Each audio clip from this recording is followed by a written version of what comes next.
ನಮಸ್ಕಾರ ವೀಕ್ಷಕರೇ, ಆಧ್ಯಾತ್ಮಿಕ ಪಯಣದ ಇಂದಿನ ಸಂಚಿಕೆಗೆ ನಿಮ್ಮೆಲ್ಲರಿಗೂ ಸ್ವಾಗತ. ನಮ್ಮ ಹಿಂದಿನ ಸಂಚಿಕೆಗಳಲ್ಲಿ ನಮ್ಮ ಜೊತೆ ರಾಮಚಂದ್ರ ರಾವ್ ಅವರು ನಮ್ಮ ಜೊತೆಗಿದ್ದರು ಮತ್ತು ಅವರ ಅನುಭವಗಳನ್ನು ನಮ್ಮ ಜೊತೆ ಹಂಚ್ಕೊಳ್ತಾ ಇದ್ದರು. ಅವರ ಇನ್ನೂ ಅನೇಕ ಅನುಭವಗಳು ನಮ್ಮ ಜೊತೆ ಇವತ್ತು ಹಂಚ್ಕೊಳ್ಳೋರಿದ್ದಾರೆ. ಬನ್ನಿ ಅವ್ರನ್ನ ಈ ಕಾರ್ಯಕ್ರಮಕ್ಕೆ ಸ್ವಾಗತ. ಅಣ್ಣವರೇ, ನಿಮಗೆ ಈ ಕಾರ್ಯಕ್ರಮಕ್ಕೆ ಸ್ವಾಗತ. ನಮಸ್ಕಾರ. ನೀವು ಸುಮಾರು 30 ವರ್ಷಗಳಿಂದ ಆಧ್ಯಾತ್ಮಿಕ ಜೀವನವನ್ನು ನಡೆಸ್ತಾ ಇದ್ದೀರಿ. ಜೊತೆಗೆ ನೀವು ಜನರಲ್ ಮ್ಯಾನೇಜರ್ ಕೂಡ ಆಗಿದ್ದೀರಿ. ಹೌದು. ಈ ಆಧ್ಯಾತ್ಮಿಕ ಜೀವನ ಅಥವಾ ಆಧ್ಯಾತ್ಮಿಕ ಜ್ಞಾನ ಇದು ನಿಮಗೆ ವರ್ಕ್ ಫೀಲ್ಡಲ್ಲಿ, ನಿಮ್ಮ ಜನರಲ್ ಮ್ಯಾನೇಜರ್ ಪೋಸ್ಟಲ್ಲಿ ನಿಮ್ಮ ಕೆಲಸ ಏನಿದೆ ಅದಕ್ಕೆ ಯಾವ ರೀತಿ ಸಹಕಾರ ಕೊಡುತ್ತೆ, ಹೇಗೆ ಉಪಯೋಗ ಆಗುತ್ತೆ?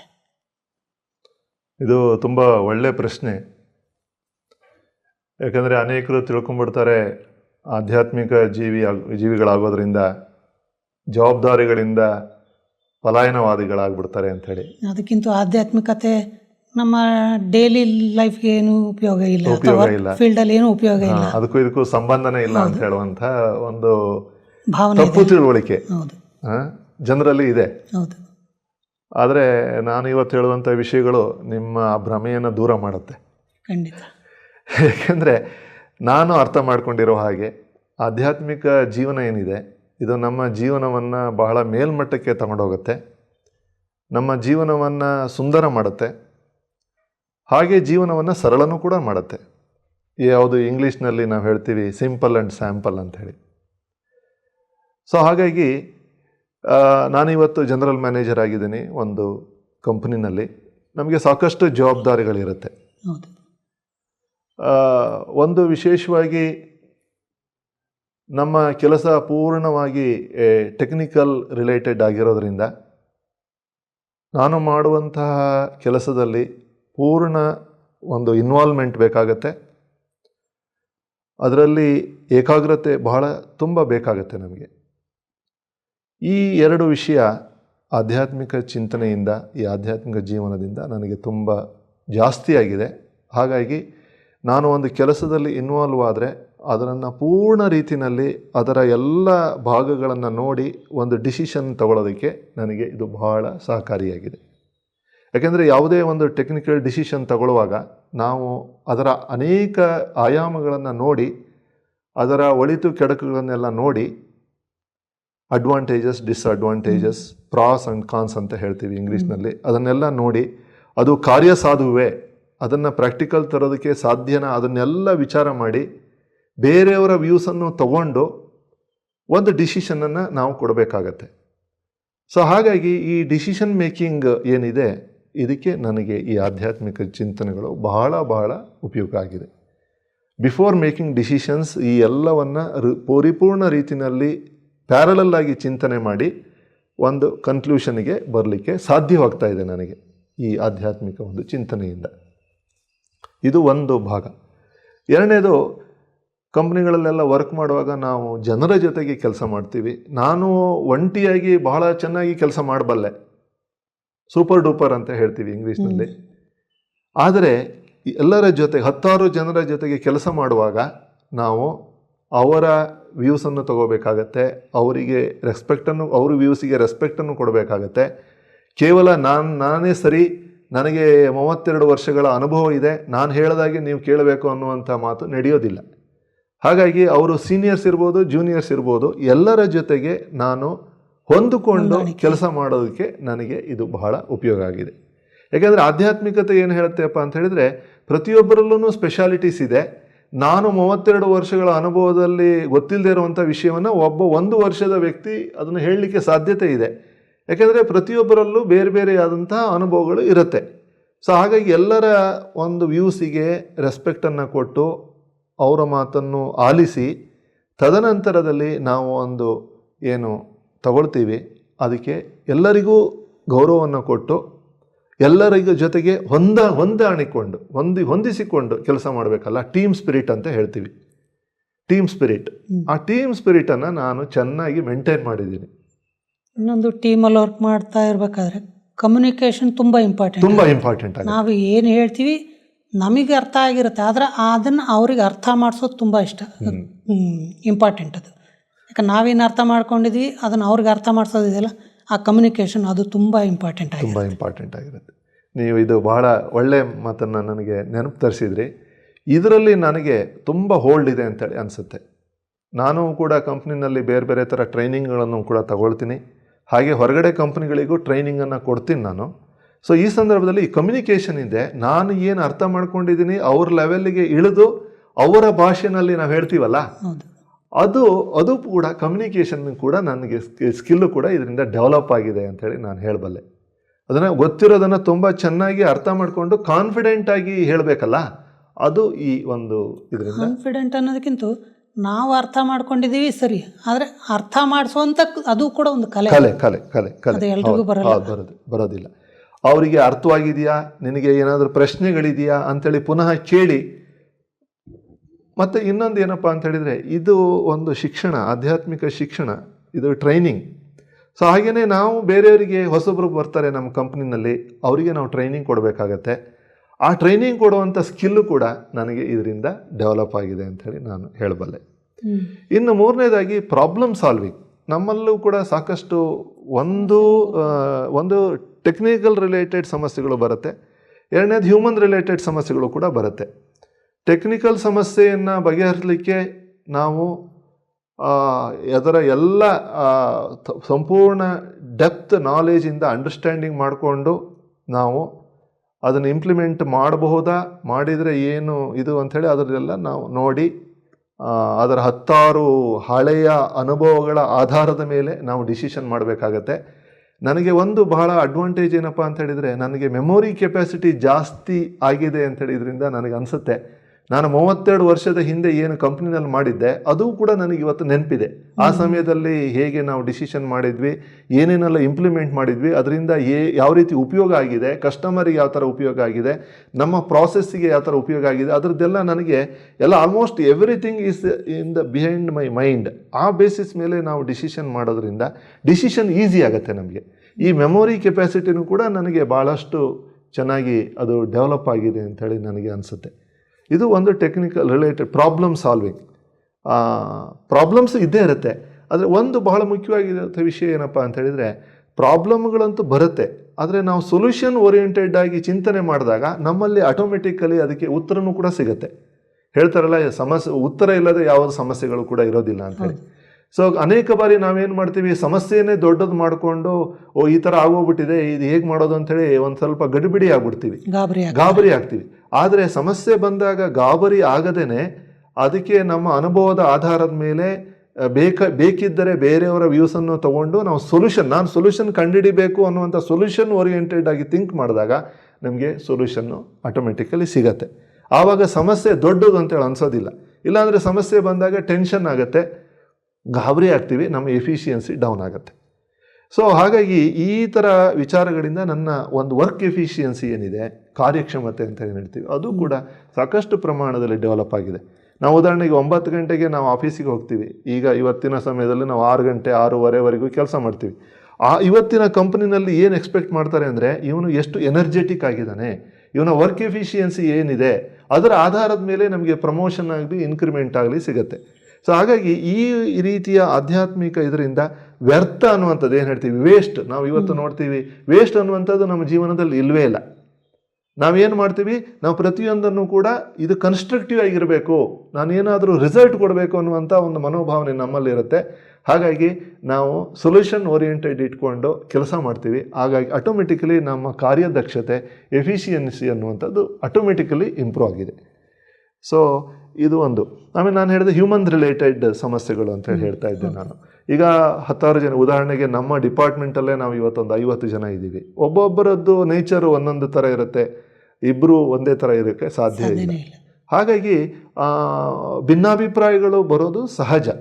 ಆದರೆ ಆ ಭಿನ್ನಾಭಿಪ್ರಾಯಗಳು ಬಂದಾಗ ಅದನ್ನೇ ದೊಡ್ಡದು ಅಂಥೇಳಿ ಮಾಡ್ದೇನೆ, ನಾನು ಹೇಳೋದನ್ನೇ ನಾನು ಹೇಳುವಂಥದ್ದೇ ನಡಿಬೇಕು, ಆ ರೀತಿಯ ಛಲ ಆಗಲಿ ಹಠ ಆಗಲಿ ಅದನ್ನು ಬಿಟ್ಟು ನಾವು ಯಾವುದು ಸರಿ, ಈ ಒಂದು ಪರಿಸ್ಥಿತಿನಲ್ಲಿ ಯಾವುದು ಸರಿ ಅನ್ನುವಂಥದ್ದನ್ನು ನಾವು ಥಿಂಕ್ ಮಾಡ್ತಾ ಹೋದಾಗ ನಮ್ಮಲ್ಲಿ ಬರುವಂಥ ಭಿನ್ನಾಭಿಪ್ರಾಯಗಳನ್ನು ಕೂಡ ನಾವು ಇದು ಮಾಡಲಿಕ್ಕೆ ಸಾಧ್ಯತೆ ಇದೆ. ಹಾಗಂತ ಕೆಲವು ಸರಿ ಏನಾಗುತ್ತೆ, ಕೆಲವರು ತುಂಬ ಕಂಪ್ನಿಗಳಲ್ಲಿ ಕೆಲವರು ಇನ್ಎಫಿಷಿಯೆಂಟ್ ಆಗಿರ್ತಾರೆ. ಆ ಇನ್ಎಫಿಷಿಯೆಂಟ್ ಆಗಿರುವಾಗ ನಾವು ಅವರಿಗೆ ತಿಳಿ ಹೇಳಬೇಕಾಗತ್ತೆ, ಅದು ಒಳ್ಳೆಯ ಭಾವನೆಯಿಂದ. ಯಾಕೆಂದರೆ ಆಧ್ಯಾತ್ಮಿಕ ಚಿಂತನೆಗಳು ನಮಗೆ ಹೇಳ್ಕೊಡುತ್ತೆ, ಪ್ರತಿಯೊಬ್ಬರಿಗೂ ನೀವು ಗೌರವ ಕೊಡಬೇಕು, ಪ್ರತಿಯೊಬ್ಬರಲ್ಲೂ ಕೂಡ ವಿಶೇಷತೆಗಳಿರುತ್ತೆ, ಅವ್ರ ಬಗ್ಗೆ ನೀವು ಶುಭ ಭಾವನೆಯನ್ನು ಇಟ್ಟು ಹೇಳಬೇಕು ಅಂತ ಹೇಳುತ್ತೆ. ಹಾಗಾಗಿ ಆ ಒಬ್ಬ ವ್ಯಕ್ತಿಯನ್ನು ತಿದ್ದುವಾಗಲೂ ಕೂಡ ನಾವೇನಾದರೂ ಒಂದು ಅವರಿಗೆ 4 ಮಾತನ್ನು ಶಿಕ್ಷಣವನ್ನು ಕೊಡಬೇಕಾಗತ್ತೆ ಅನ್ನುವಂತಹ ಸಂದರ್ಭದಲ್ಲೂ ಕೂಡ ಆ ವ್ಯಕ್ತಿಯ ಬಗ್ಗೆ ನಾವು ಶುಭ ಭಾವನೆಯನ್ನು ಇಟ್ಟು ಇವನು ತಿದ್ದುಕೊಳ್ಳಿ ಅನ್ನುವಂಥ ಶುಭ ಭಾವನೆಯಿಂದ, ಒಳ್ಳೆಯ ಒಂದು ಭಾವನೆಯಿಂದ ನಾವು ಹೇಳಿದಾಗ ಆ ವ್ಯಕ್ತಿ ಪರಿವರ್ತನೆ ಆಗುವಂಥ ಸಾಧ್ಯತೆಗಳು ಇರುತ್ತೆ. ಆ ವ್ಯಕ್ತಿ ಚೇಂಜ್ ಮಾಡ್ಕೋತಾನೆ. ಇಲ್ಲಾಂದರೆ ಏನಾಗುತ್ತೆ, ನಾನು ನನ್ನ ಅಧಿಕಾರದ ದರ್ಪವನ್ನು ತೋರ್ಸೋಕೆ ಹೋದಾಗ ಅಥವಾ ನನ್ನ ಸೀನಿಯಾರಿಟಿಯ ದರ್ಪವನ್ನು ತೋರ್ಸೋಕೆ ಹೋದಾಗ ಆ ವ್ಯಕ್ತಿ ಸ್ವೀಕಾರ ಮಾಡುವಂಥ ಪರಿಸ್ಥಿತಿನಲ್ಲಿ ಇರೋದು, ನಿಮ್ಮ ಗೌರವನೂ ಹೊರಟೋಗುತ್ತೆ. ಸೊ ಹಾಗಾಗಿ ಈ ರೀತಿ ಒಂದು ನಮ್ಮ ಆಮೇಲೆ ಇನ್ನೊಂದು ಬಹಳ ಮುಖ್ಯವಾಗಿರುವಂತಹ ಲಾಭ ನನಗೇನಾಗಿದೆ ಅಂತ ಹೇಳಿದರೆ, at A time I can handle multiple jobs. ನಮ್ಮ ಒಂದು ವರ್ಕ್ ಏನು ಡಿಮ್ಯಾಂಡ್ ಮಾಡುತ್ತೆ ಅಂತ ಹೇಳಿದರೆ, ನಾನು ಬೆಳಗ್ಗೆಯಿಂದ ಹಿಡಿದು ಸಂಜೆವರೆಗೆ ಒಂದೇ ಕೆಲಸ ಮಾಡಲ್ಲ. ನನಗೆ ಕಸ್ಟಮರಿಂದನೂ ಕಾಲ್ ಬರುತ್ತೆ, ನಮ್ಮ ಸಪ್ಲೈಯರ್ಸಿಂದನೂ ಕಾಲ್ ಬರುತ್ತೆ, ನಮ್ಮ ಇಂಟರ್ನಲ್ ಕಸ್ಟಮರ್ಸನ್ನು ಬೇರೆ ಬೇರೆ ಡಿಪಾರ್ಟ್ಮೆಂಟ್ಗಳನ್ನು ಕೂಡ ನಾವು ಅಡ್ರೆಸ್ ಮಾಡ್ತಾ ಇರ್ತೀವಿ. ಅಟ್ ಎ ಟೈಮ್ ಬೇರೆ ಬೇರೆ ಥರ ಇದಾವೆ.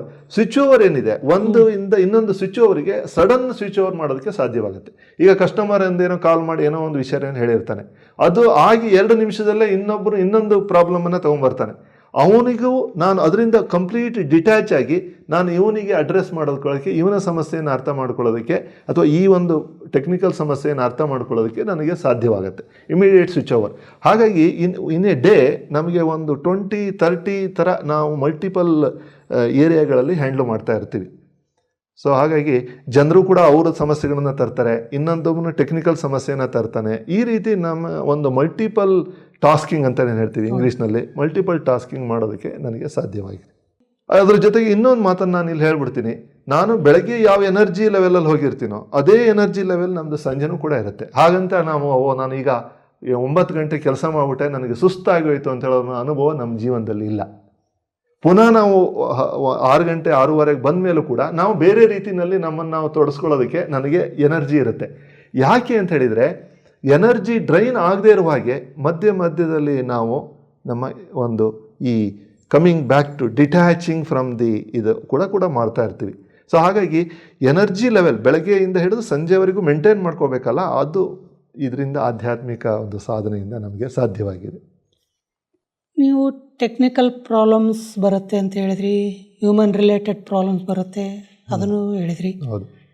ಆದರೆ ಕೆಲವೊಮ್ಮೆ ನಿಮ್ಮ ಕೈಯಲ್ಲಿ ಇಲ್ಲದೇ ಇರುವಂಥ ಸಮಸ್ಯೆಗಳು ಬರುತ್ತೆ. ಫಾರ್ ಎಕ್ಸಾಂಪಲ್, ನಿಮ್ಮ ಕಸ್ಟಮರ್ ರಿಲೇಟೆಡ್ ಪ್ರಾಬ್ಲಮ್ಸ್ ಇರ್ಬೋದು, ಇಲ್ಲ ನಿಮ್ಮ ಸಪ್ಲೈಯರ್ಸ್ ರಿಲೇಟೆಡ್ ಪ್ರಾಬ್ಲಮ್ಸ್ ಇರ್ಬೋದು. ಹೌದು. ಅವುಗಳನ್ನೆಲ್ಲ ಯಾವ ರೀತಿ ಹ್ಯಾಂಡಲ್ ಮಾಡ್ತೀರಾಗಿದ್ರೆ?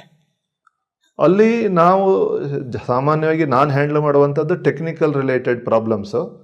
ಅದಕ್ಕೆ ಈಗ ಉದಾಹರಣೆಗೆ ನನ್ನ ಲೆವೆಲಲ್ಲಿ ನಾನು ಡಿಸಿಷನ್ ತೊಗೊಳಕ್ಕಾದರೆ ಸರಿ, ಇಲ್ಲ ಅಂದರೆ ನಮ್ಮ ಸುಪೀರಿಯರ್ಸನ್ನು ಕೂಡ ಅವ್ರದ್ದು ವ್ಯೂಸ್ ಇರುತ್ತೆ. ಯಾಕೆಂದರೆ ಕಂಪ್ನಿ ಇಂಟ್ರೆಸ್ಟ್ ನಾವು ನೋಡಬೇಕಾಗತ್ತೆ. ಕಂಪ್ನಿ ಇಂಟ್ರೆಸ್ಟನ್ನು ಗಮನದಲ್ಲಿ ಇಟ್ಕೊಂಡು ನಾವು ಯಾವ ರೀತಿ ಅವರಿಗೆ ಡಿಸಿಷನ್ ಕೊಡಬೇಕಾಗತ್ತೆ ಅನ್ನುವಂಥದ್ದನ್ನು ನಾವು ಪರಸ್ಪರ ಒಂದು ಡಿಸ್ಕಷನ್ ಮಾಡಿ ನಂತರ ನಾವು ಡಿಸಿಷನ್ ಮಾಡ್ತೀವಿ. ಅಂಥ ಸಂದರ್ಭದಲ್ಲಿ ನಾವು ಓನ್ ಡಿಸಿಷನ್ ಮಾಡಲಿಕ್ಕೆ ಆಗೋದಿಲ್ಲ, ಕಂಪ್ನಿ ನಮಗೆ ಅದಕ್ಕೆ ಪರ್ಮಿಟ್ ಮಾಡೋದಿಲ್ಲ.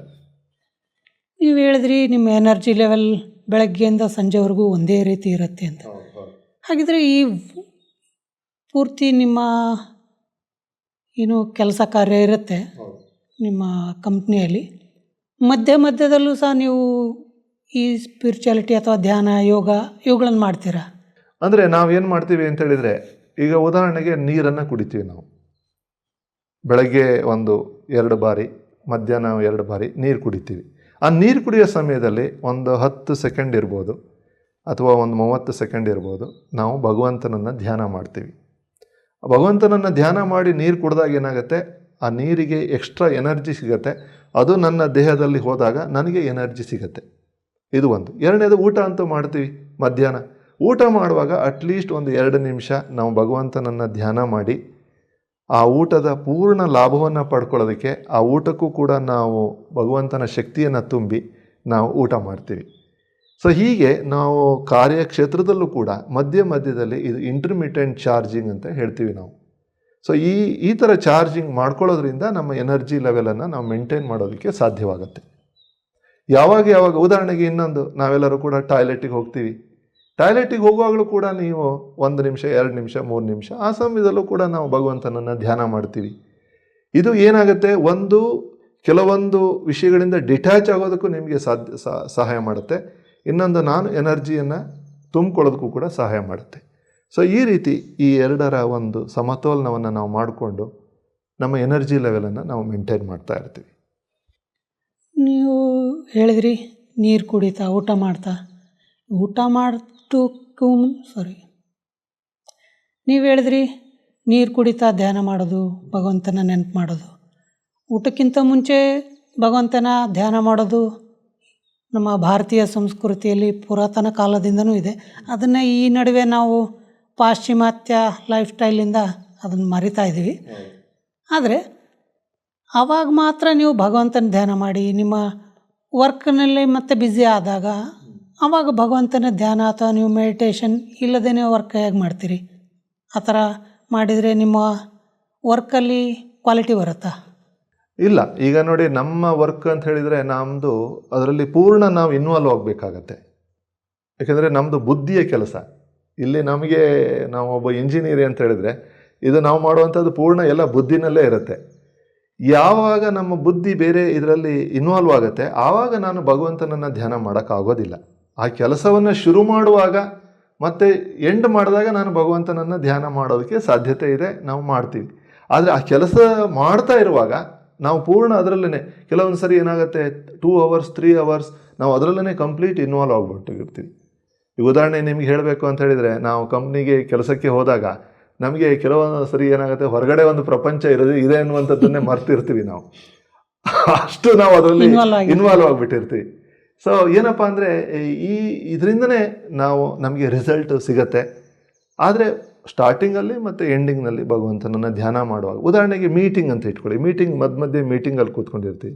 ಮೀಟಿಂಗಲ್ಲಿ ಎಲ್ಲರೂ ಸೇರುವಾಗ ಒಂದು 5 ನಿಮಿಷ ಸಮಯ ಆಗ್ಬೋದು. ಆ ಸಮಯದಲ್ಲಿ ನಾವು ಭಗವಂತನನ್ನು ಧ್ಯಾನ ಮಾಡ್ತೀವಿ. ಅದಕ್ಕೆ ಅಲ್ಲಿ ಅವಕಾಶ ಇದೆ, ನನಗೆ ಸಮಯ ಇದೆ, ಆ ಸಮಯವನ್ನು ನಾನು ಉಪಯೋಗಿಸ್ಕೋತೀನಿ. ಅವಾಗ ಏನಾಗುತ್ತೆ, ನಾನು ಅನುಭವ ಮಾಡಿರುವ ಹಾಗೆ, ನಾವು ಮೀಟಿಂಗ್ ಶುರುವಾಗೋ ಮೊದಲು 1 ನಿಮಿಷ ಶಾಂತಿಯ ಅನುಭವ ಮಾಡಿದರೆ ಮೀಟಿಂಗು ಪೂರ್ಣ ತುಂಬ ಚೆನ್ನಾಗಿ ನಡೀತದೆ. ಇಲ್ಲಾಂದರೆ ಏನಾಗುತ್ತೆ, ಮೀಟಿಂಗಲ್ಲೆಲ್ಲ ಬರೀ ಫೈಟಿಂಗು, ಕ್ಲ್ಯಾಶಸ್ಸು, ಈಗೋ ಕ್ಲ್ಯಾಶಸ್ಸೇ ಬರುತ್ತೆ. ಸೊ ಇಲ್ಲಿ ನಮಗೆ ಇನ್ನೊಂದು ದೊಡ್ಡ ಲಾಭ ಆಗಿರೋದಂದರೆ ಈಗೋ ಬರೋದಕ್ಕೆ ಸಾಧ್ಯ ಇಲ್ಲ. ಇವತ್ತಿನ ಸಮಾಜದಲ್ಲಿ ಏನಾಗಿದೆ ಅಂದರೆ, ಅವರು ವಯಸ್ಸಿನಲ್ಲಿ ಚಿಕ್ಕವರಾಗಿದ್ದರೂ ಕೂಡ ಸ್ವಲ್ಪ ಯಾವುದೋ ಒಂದು ವಿಷಯವನ್ನು ತಿಳ್ಕೊಂಡಿದ್ದಾನೆ ಅಂದರೆ ತುಂಬ ಅಹಂಕಾರ ಬಂದ್ಬಿಡುತ್ತೆ ಮನುಷ್ಯನಿಗೆ. ನಮಗೆ ಆಧ್ಯಾತ್ಮಿಕ ಚಿಂತನೆ ಇದನ್ನು ಹೇಳ್ಕೊಟ್ಟಿದೆ. ನಾವು ಎಷ್ಟೇ ತಿಳ್ಕೊಂಡಿರ್ಬೋದು, ತಿಳ್ಕೊಳ್ಳೋದಕ್ಕೆ ಇನ್ನೂ ಬಹಳಷ್ಟು ಇರುತ್ತೆ. ಅಹಂಕಾರ ಪಡುವಂಥದ್ದು ಏನಿಲ್ಲ ಅದರಲ್ಲಿ, ಅದು ನಮಗೆ ಚೆನ್ನಾಗಿ ಅರಿವಿದೆ. ಹಾಗಾಗಿ ಯಾವುದೇ ಸಂದರ್ಭದಲ್ಲೂ ಅಹಂಕಾರ ಬರದೇ ಇರುವ ಹಾಗೆ ನಾವು ನೋಡ್ಕೋತೀವಿ. ಅಂದರೆ ನಿಮ್ಮ ದಿನನಿತ್ಯದ ಕೆಲಸದಲ್ಲಿ 30 ಸೆಕೆಂಡ್ ಆಗಲಿ 10 ಸೆಕೆಂಡ್ ಆಗಲಿ 1 ನಿಮಿಷ ಯಾವಾಗ ಸಮಯ ಸಿಗುತ್ತೆ ಅವಾಗೆಲ್ಲ ನೀವು ಭಗವಂತನ ನೆನಪು ಮಾಡ್ತೀರಿ. ಹೌದು. ನೀವು ಹಿಂದಿನ ಸಂಚಿಕೆಯಲ್ಲಿ ಹೇಳಿದ್ರಿ, ನಿಮ್ಮ ಬ್ರಹ್ಮಕುಮಾರೀಸ್ನ ಹೆಡ್ ಕ್ವಾರ್ಟರ್ಸ್ ಏನಿದೆ ರಾಜಸ್ಥಾನ ಮೌಂಟ್ ಅಬೂಲಿ, ಅಲ್ಲಿ ಕಾನ್ಫರೆನ್ಸು ಸೆಮಿನಾರ್ಗಳನ್ನು ಅಟೆಂಡ್ ಮಾಡಿದ್ದೆ, ಕ್ಲಾಸಸ್ಗಳನ್ನು ಅಟೆಂಡ್ ಮಾಡಿದ್ದೆ ಅಂತ. ಆ ರಾಜಸ್ಥಾನದ ಆ ಭೂಮಿ ಬಗ್ಗೆ ನಾನು ಇದಕ್ಕೂ ಮೊದಲು ಸಹ ಕೆಲವ್ರನ್ನ ಇಂಟರ್ವ್ಯೂ ಮಾಡಿದಾಗ ಅವರು ಸಹ ಅದ್ರ ಬಗ್ಗೆ ಹೇಳಿದರು. ಹಾಗಿದ್ರೆ ಅಂಥ ಭೂಮಿಗೆ ನೀವು ಮೊದಲನೇ ಸಾರಿ ಹೋದಾಗ ಅಂಥ ಸ್ಥಳಕ್ಕೆ ಹೋಗಿ ನಿಮಗೆ ಏನು ಅನ್ನಿಸ್ತು? ತುಂಬ ಒಳ್ಳೆಯ ಪ್ರಶ್ನೆ ಇದು. ನನ್ನ ಒಂದು ಮೆಮೊರಿಯನ್ನು ಆ ಸಮಯಕ್ಕೆ ನೀವು ತಗೊಂಡೋಗ್ತಾ ಇದ್ದೀರಿ. ಅದೊಂದು ವಿಶೇಷ ಸಂದರ್ಭ. ಮೊದಲನೆಯ ನನ್ನ ಭೇಟಿ ಮೌಂಟ್ ಅಬುಗೆ. ಆ್ಯಕ್ಚುಲಿ ನಾನು ಎರಡನ್ನೂ ಸೇರಿಸ್ಕೊಂಡು, ನನ್ನ ಲೌಕಿಕ ಮತ್ತು ಅಲೌಕಿಕ ಎರಡನ್ನೂ ಸೇರಿಸ್ಕೊಂಡು ನಾನು ಹೋಗಿದ್ದೆ. ನಮ್ಮ ಲಕ್ಷ್ಮೀಜಿ ಅವರ ಜೊತೆಗೆ ನನ್ನನ್ನು ಕರ್ಕೊಂಡು ಹೋಗಿದ್ದರು. ಅದು ಪ್ರಯಾಣವೇ ಒಂದು ವಿಶೇಷ ರೀತಿಯಲ್ಲಿ ನಡೀತು. ಬಾಂಬೆನಲ್ಲಿ ನಾವು ಹೋಗೋಷ್ಟೊತ್ತಿಗೆ ಟ್ರೈನು ಹೊರಟೋಗ್ಬಿಟ್ಟಿತ್ತು, ಮಿಸ್ ಆಗಿತ್ತು. ನಾವು ಬಾಂಬೆಯಿಂದ ಜನರಲ್ ಬೋಗಿನಲ್ಲಿ ಮಧ್ಯದಲ್ಲಿ ನಾವು ಕೂತ್ಕೊಂಡು ಟ್ರಾವೆಲ್ ಮಾಡಿರೋಂಥ ಒಂದು ಅನುಭವ. ಅದು ಭಾಳ ತುಂಬ ವಿಶೇಷವಾದಂಥ ಅನುಭವ. ಅದನ್ನು ನಾನು ವಿಶೇಷವಾಗಿ ಸಮಯವನ್ನು ಅದರಲ್ಲಿ ವಿನಿಯೋಗಿಸೋಕ್ಕೆ ಇಷ್ಟಪಡೋದಿಲ್ಲ. ಅದರಲ್ಲಿ ನನಗೆ ಅಹಮದಾಬಾದ್ನಲ್ಲಿ ನ್ಯಾಷನಲ್ ಇನ್ಸ್ಟಿಟ್ಯೂಟ್ ಆಫ್ ಡಿಸೈನ್ ಅಂತೇಳಿ ಒಂದಿದೆ, ಅಲ್ಲಿ ನನಗೆ ಒಂದು ಇಂಟರ್ವ್ಯೂ ಬಂದಿತ್ತು. ಆ ಇಂಟರ್ವ್ಯೂ ಅಟೆಂಡ್ ಮಾಡಿ ನಂತರ ನಾನು ಮೌಂಟ್ ಅಬುಗೆ ಹೋಗುವಂಥ ಒಂದು ಪ್ಲ್ಯಾನಿಂಗು. ಅದು ಎಷ್ಟು ವಿಚಿತ್ರ ಇದೊಂದು ಘಟನೆ ಅಂದರೆ, ಆ ದಿನನೇ ಅಲ್ಲಿ ಆ ದಿನ ಈ, ಪಾಂಡವ ಭವನದಲ್ಲಿ, ಮೌಂಟ್ ಆಬೂನಲ್ಲಿ ಏನು ಪಾಂಡವ ಭವನ ಇದೆ, ನಮ್ಮ ಮುಖ್ಯ ಸ್ಥಾನ, ಅಲ್ಲಿ ಪರಮಾತ್ಮನ ಅವತರಣೆಯ ಕಾರ್ಯಕ್ರಮವೇ ಇರಲಿಲ್ಲ. ಆದರೆ ನಾನು ಹೋದಂಥ ದಿನ, ಅದೇ ದಿನ ನಾವು ಅಲ್ಲಿ 5:05 ಹೋಗಿದ್ದೀವಿ. ಸಂಜೆ 6:00 ಪರಮಾತ್ಮ ಶಿವನ ದಿವ್ಯ ಅವತರಣೆಯ ಕಾರ್ಯಕ್ರಮ, ಅದು ಕೇವಲ 1 ಗಂಟೆಗೋಸ್ಕರ ಮಾತ್ರ ಇತ್ತು. ಅನ್ಎಕ್ಸ್ಪೆಕ್ಟೆಡ್ ಆಗಿ, ಅದು ಎಲ್ಲರಿಗೂ ಅನ್ಎಕ್ಸ್ಪೆಕ್ಟೆಡೇನೆ. ಸೊ ಆ ದಿನ ನಾನು ಬಹುಶಃ ನನಗೆ ಆ ಕಾರ್ಯಕ್ರಮವನ್ನು ಅಟೆಂಡ್ ಮಾಡುವಂಥ ಒಂದು ಪ್ರೀ ರಿಕ್ವಿಸಿಟ್ ಕ್ವಾಲಿಫಿಕೇಷನ್ನು ಕೂಡ ಇರಲಿಲ್ಲ. ಆದರೆ ನನಗೆ ಆ ಅವಕಾಶ ನನಗೆ ದೊರಕಿತು ಆ ದಿನ. ಅದು ಭಗವಂತ ನನ್ನನ್ನು ಆ ದಿನ ಉದ್ದೇಶಿಸಿ ಮಾತನಾಡಿರುವಂಥ ಮಹಾವಾಕ್ಯಗಳು ನನ್ನ ಬುದ್ಧಿನಲ್ಲಿ ಇವತ್ತಿಗೂ ಕೂಡ ತುಂಬ ಚೆನ್ನಾಗಿ ಹೇಳಿದರು. ಆ ದಿವಸ ಭಗವಂತ ಹೇಳ್ದ, ನೀವೊಂದು ವಿಶೇಷ ಆತ್ಮ ಇದ್ದೀರಿ. ಅದು ಜನರಲ್ಲಾಗಿ ಹೇಳಿದ್ದು, ಅದು ನನಗೆ ಅಂಥೇಳಿ ನಾನು ಅಂದ್ಕೊಂಡೆ. ಬಹಳ ದಿನದಿಂದ ನೀವು ಕಾಯ್ತಾ ಇದ್ರಿ, ಈ ಒಂದು ದಿನಕ್ಕೋಸ್ಕರ ನಿನಗೆ ಈ ಒಂದು ಅವಕಾಶ ಸಿಕ್ಕಿದೆ ಇವತ್ತು, ಇದು ನಿನ್ನ ಜನ್ಮ ಜನ್ಮಾಂತರದ ಭಾಗ್ಯ ಅಂಥೇಳಿ ತಿಳ್ಕೊಳ್ಳಿ ಅಂಥೇಳಿ ಆ ದಿನ ಭಗವಂತ ಹೇಳಿರುವಂಥ ಮಹಾವಾಕ್ಯಗಳು. ಒಂದು ವಿಶೇಷ ಆತ್ಮ ಆಗಿದ್ದೀರಿ ಅನ್ನುವಂಥದ್ದನ್ನು ಹೇಳಿದರು. ಅದು ನನಗೆ ಬಹಳ ಚೆನ್ನಾಗಿ ಮನಸ್ಸಿನಲ್ಲಿ ಕೂತ್ಕೊಂಡಿತ್ತು. ಸೊ ಅದು ಬಹಳ ವಿಶೇಷ. ಆ ಸಮಯದಲ್ಲೇ ಪಾಂಡವ ಭವನದಲ್ಲಿ ಎಲ್ಲ ದಾದಿಯವರನ್ನು, ದೊಡ್ಡ ನಮ್ಮ ವಿಶೇಷವಾಗಿ ನಮ್ಮ ಜಗದೀಶ್ ಸಹೋದರರನ್ನು, ಅವರ ಕ್ಲಾಸನ್ನು ಕೇಳುವಂಥದ್ದು, ವಿಶೇಷವಾಗಿ ನಮ್ಮ ಸೂರಜ್ ಬಾಯಿಯವರ ಕ್ಲಾಸಸ್ಸನ್ನೆಲ್ಲ ಕೇಳುವಂಥದ್ದು, ನಮ್ಮ ಬಡಿ ದಾದಿ ಪ್ರಕಾಶ್ಮಣಿ ದಾದಿಯವರ ಕ್ಲಾಸಸ್ಸನ್ನೆಲ್ಲ ಕೇಳುವಂಥ ಅವಕಾಶ ನನಗೆ ಆ ಸಂದರ್ಭದಲ್ಲಿ ಆಯಿತು. ನೀವು ದಾದಿಯರು ಮತ್ತು ನಿಮ್ಮ ಯಾರೆಲ್ಲ ಹಿರಿಯ ಸಹೋದರರಿದ್ದಾರೆ, ಅವರೆಲ್ಲ ಕ್ಲಾಸ್ಗಳನ್ನು ಕೇಳಿದಾಗ ನಿಮಗೇನು ಅನ್ನಿಸ್ತಿತ್ತು? ನನಗೆ ಬಹಳ ಬಹಳ ಆನಂದ. ಏನಂದರೆ ನಮ್ಮ ವಿಶೇಷವಾಗಿ ನಮ್ಮ ಜಗದೀಶ್ ಅಣ್ಣವರ ಕ್ಲಾಸಸ್ಸು ಒಂದೇ ಟಾಪಿಕ್ ಮೇಲೆ ಪೂರ್ಣ 3/4 ಗಂಟೆ 1 ಗಂಟೆ ಅದರ ಆಳ ಆಗಲ ಎಲ್ಲವನ್ನು ಎಷ್ಟು ಚೆನ್ನಾಗಿ ಸ್ಪಷ್ಟಪಡಿಸ್ತಾ ಇದ್ದಾರೆ. ಎಷ್ಟು ಇವರೆಲ್ಲ ಎಷ್ಟು ಬುದ್ಧಿವಂತರಿದ್ದಾರೆ, ಎಷ್ಟು ಆಧ್ಯಾತ್ಮಿಕ ಜ್ಞಾನವನ್ನು ಪಡ್ಕೊಂಡಿದ್ದಾರೆ ಇವರು, ಎಷ್ಟು ಯೋಗಿ ಸ್ಥಾನಕ್ಕೆ ಎಷ್ಟು ತಲುಪಿದ್ದಾರೆ ಅಂಥೇಳಿ ಅವ್ರ ಥರ ನಾವು ಕೂಡ ಆಗಬೇಕು ಅನ್ನೋಂಥ ಪ್ರೇರೇಪಣೆಯನ್ನೆಲ್ಲ ನಾನು ಅವರಿಂದ ತಗೊಂಡೆ. ಆ ಸಂದರ್ಭದಲ್ಲಿ ನಮಗೆ ಅವರ ಕ್ಲಾಸಸ್ CD-ನ ಇದ್ರ ಕ್ಯಾಸೆಟಲ್ಲಿ ಎಲ್ಲ ಕೇಳ್ತಾ ಇದ್ವಿ ನಾವು. ಅವ್ರ ಬಗ್ಗೆ ಅಪಾರವಾದಂಥ ಗೌರವ. ಆಮೇಲೆ ಅವರ ಪುಸ್ತಕಗಳನ್ನು ಕೂಡ ಅನೇಕ ಓದುವಂತಹ ಅವಕಾಶನೂ ನನಗೆ ಸಿಕ್ತು. ವಿಶೇಷವಾಗಿ ಜಗದೀಶ್ ಸಹೋದರರ ಬಗ್ಗೆ, ವಿಶೇಷವಾಗಿ ನಮ್ಮ ಸೂರಜ್ ಭಾಯ್ ಅವ್ರ ಬಗ್ಗೆ, ಅವರು ಕ್ಲಾಸಸ್ಸನ್ನಲ್ಲೇ ಕೇಳಿ ನಮಗೆ ಈ ಆಧ್ಯಾತ್ಮಿಕ ಇದರಲ್ಲಿ ಇನ್ನೂ ಆಳವಾದಂಥ ತಿಳುವಳಿಕೆಯನ್ನು ಪಡ್ಕೊಳ್ಳೋಕ್ಕೆ ನಮಗೆ ಸಾಧ್ಯವಾಯಿತು. ಅವರಿಂದ ವಿಷಯಗಳನ್ನು ಅನೇಕ ಕಲ್ತಿದ್ದೀವಿ, ಅವ್ರ ಕ್ಲಾಸಸ್ಸಿಂದ ಮತ್ತು ಪುಸ್ತಕಗಳನ್ನೆಲ್ಲ ಓದಿ. ನೀವು ದಾದಿಯರನ್ನ ಪರ್ಸನಲ್ ಆಗಿ ಮೀಟ್ ಆದಾಗ, ಹತ್ತಿರದಿಂದ ಅವ್ರನ್ನ ನೋಡಿದಾಗ ನಿಮಗೆ ಏನು ಅನ್ನಿಸ್ತು? ನಿಮಗೆ ಯಾವ ಭಾವನೆಗಳಿತ್ತು ನಿಮ್ಮಲ್ಲಿ? ಸೊ ನನಗೆ ಪುನಃ ನಿಮಗೆ ನೆನಪು ಬರ್ತಾ ಇದೆ, ನಮ್ಮ ವಿಶೇಷ ಭಾಗ್ಯ ಅಂತ ಹೇಳ್ಬೋದು. ನಮ್ಮ ಲಕ್ಷ್ಮೀಜಿ ಅಕ್ಕನವರು ಪ್ರತಿ ಸರಿ ಮೌಂಟ್ ಆಬ್ಗೆ ಹೋದಾಗಲೂ ಕೂಡ ಎಲ್ಲ ದೊಡ್ಡವ್ರನ್ನ ನಮಗೆ ಪರ್ಸನಲ್ಲಾಗಿ ಮೀಟ್ ಮಾಡಿಸ್ತಾಯಿದ್ರು. ಆವಾಗ ಹಿಸ್ಟ್ರಿ ಹಾಲ್ನಲ್ಲಿ ನನಗೆ ನೆನಪು ಬರ್ತಾ ಇದೆ, ಹಿಸ್ಟ್ರಿ ಹಾಲ್ನಲ್ಲಿ ಒಂದೊಂದು ದಿನ ಒಬ್ಬೊಬ್ಬರು ದಾದಿಯವ್ರನ್ನ ಕರ್ಕೊಂಬಂದು ನಾವೊಂದು 20-25 ಜನ ಇರ್ತಾಯಿದ್ವಿ.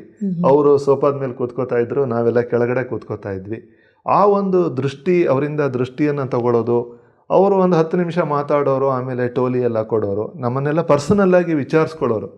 ನಮ್ಮ ಲಕ್ಷ್ಮೀಜಿ ಅಕ್ಕವರು ಪ್ರತಿಯೊಬ್ಬರನ್ನು ಕೂಡ ಇಂಟ್ರಡ್ಯೂಸ್ ಮಾಡೋರು. ಇವರು ಲೌಕಿಕವಾಗಿ ಏನು ಮಾಡ್ತಾ ಇದ್ದಾರೆ, ಹೇಗೆ ಆಧ್ಯಾತ್ಮಿಕವಾಗಿ ಮುಂದುವರಿತಾ ಇದ್ದಾರೆ, ಅದನ್ನೆಲ್ಲ ಅವರು ನಮಗೆ ಇಂಟ್ರಡ್ಯೂಸ್ ಮಾಡೋರು ದಾದಿಯರಿಗೆ. ಆವಾಗ ದಾದಿಯವರಿಂದ ದೃಷ್ಟಿ ತಗೊಳ್ಳೋದು, ಅವರ ಒಂದು ಆ ವೈಬ್ರೇಷನ್ನು ಭಾಳ ವಿಶೇಷ. ಅವರೆಲ್ಲ ವಿಶೇಷ ಆತ್ಮಗಳು. ಅವರ ವೈಬ್ರೇಷನ್ನೇ ನಮಗೆ ಎಷ್ಟೊಂದು ಶಕ್ತಿಯನ್ನು ಕೊಡ್ತಾ ಇದೆ ಅನ್ನುವಂಥ ಅನುಭವ ಎಲ್ಲ ಆಗಿದೆ ನಮಗೆ. ಮೊದಲನೇ ಸಾರಿ ಮೌಂಟ್ ಆಬೂಗೆ ಹೋದಾಗ ವಾಪಸ್ ಬರಬೇಕಾದ್ರೆ ನಿಮಗೇನು ಅನ್ನಿಸ್ತು? ನನಗೆ ವಾಪಸ್ ಬರುವಾಗ ಅಲ್ಲಿನ ಒಂದು ವಾತಾವರಣ, ಆಧ್ಯಾತ್ಮಿಕ ಒಂದು ವಾತಾವರಣ ಸ್ವಾಭಾವಿಕವಾಗಿ ನಮಗೆ ಅಲ್ಲಿ ಬಾಬಾರವರ ಕುಟೀರ, ಹಿಸ್ಟ್ರಿ ಹಾಲು ಮತ್ತು ಬಾಬಾರ ರೂಮು, ಅಲ್ಲೆಲ್ಲ ಯೋಗ ಮಾಡುವಂಥದ್ದು ಬಹಳ ವಿಶೇಷ ಅಂಥೇಳಿ ಅನ್ನಿಸ್ತು ನನಗೆ. ಸೊ ಪುನಃ ಇಲ್ಲಿಗೆ ಭೇಟಿ ಕೊಡಬೇಕು, ಇದನ್ನಿನ್ನೂ ನಾನು ಹೆಚ್ಚಿಸ್ಕೋಬೇಕು ಅಂಥೇಳಿ ನನಗೆ ಅನ್ನಿಸ್ತು ಆ ಸಮಯದಲ್ಲಿ. ನೀವು ಯಾರೆಲ್ಲ ದಾದಿಯರು ಅಥವಾ ನಿಮ್ಮ ಸೀನಿಯರ್ ಬ್ರದರ್ಸ್ನೆಲ್ಲ ಮೀಟ್ ಮಾಡಿದ್ರಿ, ಅವರಲ್ಲಿ ಯಾರ್ಯಾರಲ್ಲಿ ಏನೇನು ವಿಶೇಷತೆಗಳನ್ನು ನೋಡಿದ್ರಿ? ನಾನು ಆವಾಗಲೇ ಹೇಳಿದೆ, ನಮ್ಮ ಜಗದೀಶ್ ಬಾಯಿ ಅವರಲ್ಲಿ ಜ್ಞಾನದ ಆಳತೆ, ಯೋಗದ ಆಳತೆ, ಆ ಒಂದು ಅವರಲ್ಲಿದ್ದಂತಹ ಒಂದು ಪವಿತ್ರತೆಯ ಅದನ್ನು ನಾನು ಜಗದೀಶ್ ಬಾಯಲ್ಲಿ ನೋಡಿದೆ.